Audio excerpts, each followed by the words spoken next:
Moana show how people just how far we'll go. Wow, I thought that line was corny, but I didn't know they played it out that much. That's insane. Sing through life, living so careless.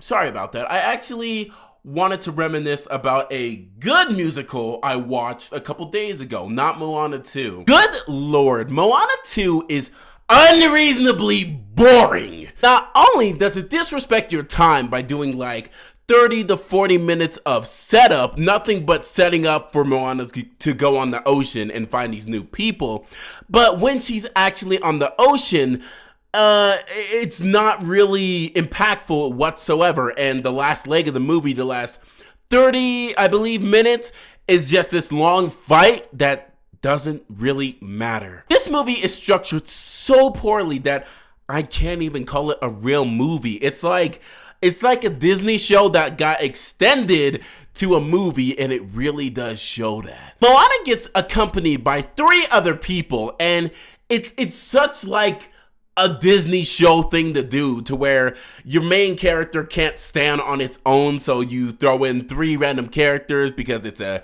Disney spin-off series or it's a show, and so they have no real chemistry with each other.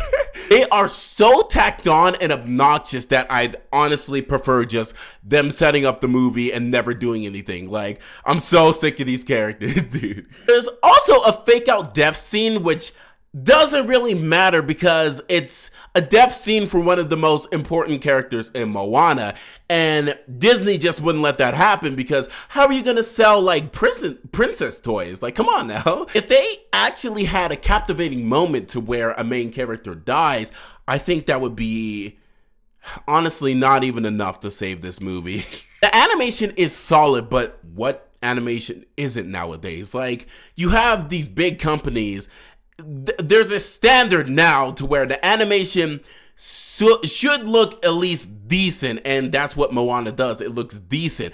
If you want a movie to actually like have substance and staying power, then you have to have a good art style and good art direction, which Moana 2 just doesn't have in any sort of sense. I want to make it extremely clear that I'm not blaming the workers on this movie. I actually really want to put the blame to the Disney higher-ups, executives, who actually tried to make this a movie. It's very clear it wasn't meant to be a movie. And now you kind of robbed a lot of people. The music comes off as jingling keys in front of a kid because the singers are absolutely amazing, but instrumentation and song structure, lyrics, all that other stuff, it sucks so much ass. It really feels like the singers were just directed in such a poor way because they're not the issue. The issue is just the song itself. It's just bad. It's not gonna work. It has no staying power whatsoever. Not only that, they have this weird fixation with like reminiscing about the past, to where like they keep referencing how far I'll go in sentences. Like, I think they did it like 3 or 4 times, and it's corny, it's cringy. Create something new. Don't reminisce about the past. All in all, I'm gonna say Moana 2 is just extremely disappointing, especially when the first movie just knocked it out of the park. This movie, it's not a movie. It should have been a TV show, and therefore, since it is not a movie, in my opinion, I am going to give it a solid 0. But that's all I have to say. Anyway, how's it going, pups? It's a K9, and I'm popular. You're gonna be popular. Da, da, da, da, da. I don't actually know the lyrics, but I love the song.